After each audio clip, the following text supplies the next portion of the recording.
Good afternoon, everybody. Minister, Assembly members, ladies and gentlemen, friends, patients, and maybe some colleagues here. It's very good to be able to talk to you about ME. It's like many things in my medical life. I came upon it to a degree by chance.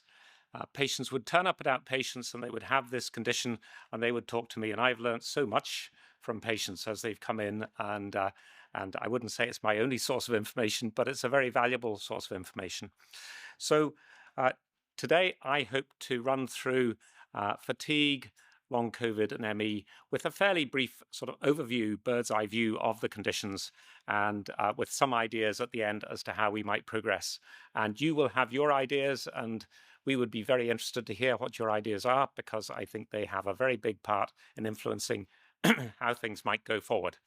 So what is fatigue? We sort of know what fatigue is, but there are very interesting parts or things that I find interesting about fatigue.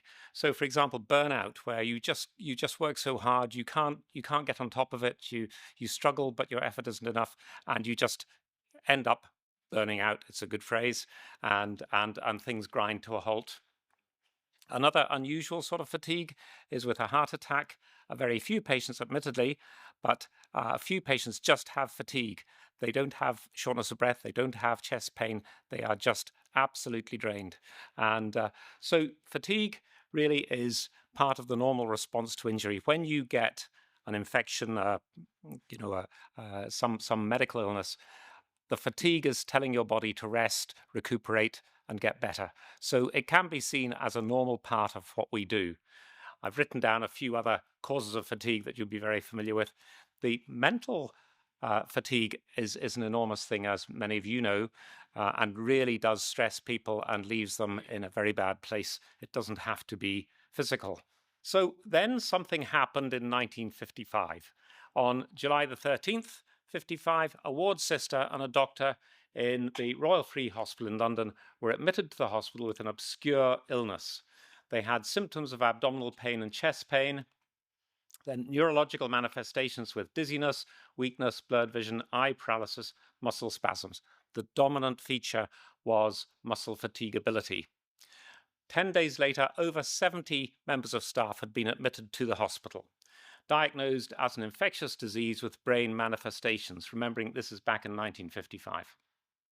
In total, 255 staff members were admitted, and they were all left after the illness with proneness to fatigue after physical exertion. It became known, slightly unimaginatively but appropriately, as Royal Free disease. It has had various other names, and we now call it myalgic encephalomyelitis. It was seen in Iceland. I don't know how many of you have been to Iceland. It's an amazing country. You can walk across faults in the Earth's plate, which are steaming, and it's a bit intimidating. They have an app if you go dating in Iceland, so that your partner, you can find out how close your relationship is to them. You know, are they a cousin or a whatever? And at that point, you know, maybe the walls go up. I don't know. Nobody got that far with the discussion on apps and dating in Iceland. You might reasonably ask, how is fatigue and ME different from the sort of fatigue I've been hinting at? The answer is its severity. It is massively more severe. And we categorize it severe, moderate, mild. People die from ME. The basic scheme of ME is that most people generally improve. That doesn't mean they get better, but they tend to improve.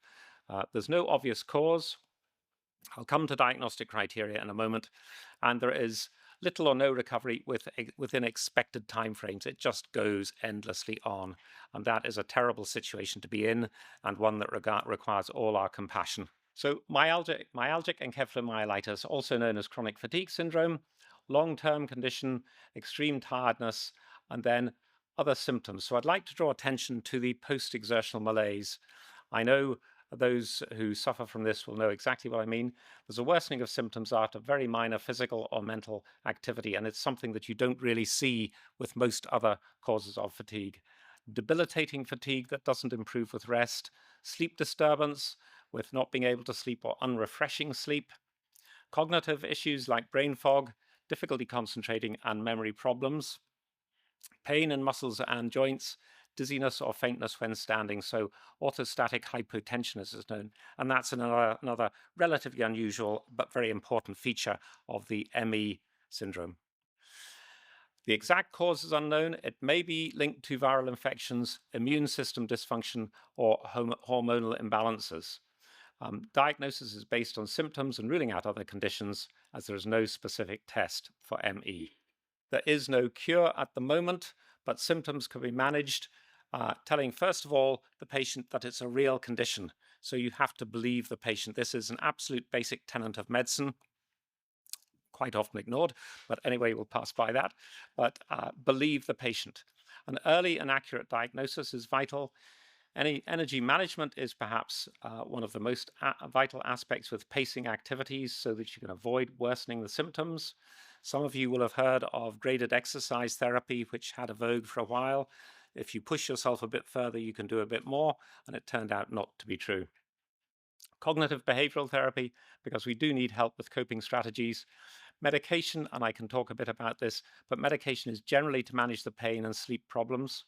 We have questionnaires which we can use. So you do the questionnaire today and you do it in a few months' time and you can see how you've changed over that time. It's an effort to be more objective. Showing support for the patient and giving information, including written information, is vital. And also support groups such as this group and lifestyle adjustments make a huge difference and help improve quality of life and are widely regarded as being beneficial in the way I've described. Other symptoms, I've mentioned the orthostatic hypotension. Your blood pressure drops when you stand up. Temperature hypersensitivity is an unusual and interesting thing. You can get twitching and little myoclonic jerks. You just get a jerk. We all get myoclonic jerks, actually, but they become more of a thing with ME. Flu-like symptoms, intolerance to alcohol, heightened sensitivity, and pains. Now, long COVID, it's very similar to ME, and it refers, as we know, to persistent symptoms that go on for weeks or months after recovering from the initial COVID infection. It can affect multiple systems in the body and varies from person to person. I've listed here the common symptoms. You'll recognize them well as being the symptoms of ME. We have fatigue, brain fog, shortness of breath, heart palpitations, racing heart that just won't stop, joint and muscle pains, dizziness, sleep disturbance, and mental health effects. The exact cause is being studied. It may be linked to lingering inflammation, immune system dysfunction, or damage caused by the virus. The diagnosis is based on symptoms and ruling out other conditions. As I've said, no single cause, but symptoms can be managed through the pacing activities. Physical therapy, if you spend time not doing a lot, you do lose muscle bulk and you lose strength. So that's really what the physical therapy is about. Medication, as we've mentioned, and mental health support. Now, how big is this problem? The UK estimate was 25,250,000. The Northern Ireland estimate was 7,500. These have been revised upwards, so current UK estimate is nearly 500,000. Northern Ireland estimate is a little over 12,000. The annual UK cost across the board for ME and chronic fatigue is estimated to be £3.3 billion. But there's more. Productivity losses show that of the little group that was studied, 2,170 patients who were accessing specialist services, they found that discontinuation of employment due to illness resulted in productivity losses totaling £49.2 million, and that extrapolated across the UK to £102.2 million. There's also other things, the employment impact, so prolonged periods of illnesses before being assessed by specialist services, and that period was put at 3 years, 36 months, an amazing amount of time before you can get to see a specialist. People frequently reduce their working hours, taking extended sick leave or leave work entirely. Other financial strains, the healthcare costs, finding a diagnosis, moving from doctor to doctor, situation to situation, informal care by family members. Only, as we've already heard, 25% of patients in England have got a formal NHS diagnosis, so you don't get the support and other features that you should get. And that underdiagnosis and and lack of access to effective treatments does come with a cost. No figure on it, but it comes with a cost. So we feel strongly, as has been said already, we need an organized treatment approach, and the benefits of that are listed here. We would gather data and conduct clinical trials, act as a source of information and inform healthcare professionals, help suffering, reduce severity, reduce financial suffering, reduce harmful effects in the family, return to education and employment and return earlier, and reduce the disruption and damage to the workplace. What have we got at present? Well, without wishing to be rude, not a lot. It's already been said, and we're all very aware of it, and that's really why we're here today, I suppose, in many ways. Diagnosis and treatment is ad hoc and essentially absent. The ingredients do exist, but they're not coordinated and they're not directed.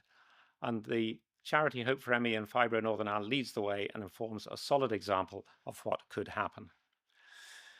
There are other treatments being talked about. These are ones that I've come across. It's hard-headed research and it's hard to get your mind around them, but there are these approaches that are being talked about globally. So immune system reset therapies, CAR T-cell therapies, T-cell engagers, and antibodies and monoclonal antibodies. I wish them the very best because we desperately need success. The support that we're asking for is listed here, and you may add to this. These were the things that occurred to me. We need a robust method of data collection and taking part in clinical trials. We need the establishment of assessment and treatment hubs. It needs to be physician-led, and those physicians need to be well-trained, broadly trained, and an expert in whichever their little bit is. So if they're GI physicians, they need to be trained in the GI aspects of ME and so on. So you actually need quite a few specialists coming in to coordinate their activity, referring easily from group to group, and that gets you the best treatment. And then, of course, hopefully, they will talk with the patient support groups, and things will start to become a little more realistic. Of course, we need specialist nurses. That's vital. Occupational therapists. I've mentioned cognitive behavioral therapists to support patients, physiotherapists, pharmacists, social workers, and mandatory education for healthcare professionals, as we've heard. So I think that takes us to the end.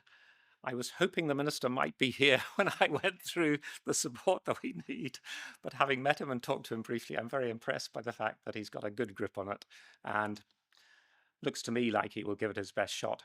So we're in a way where we're about to dive off the springboard into the pool, and hopefully it will produce great results. Thank you all very much.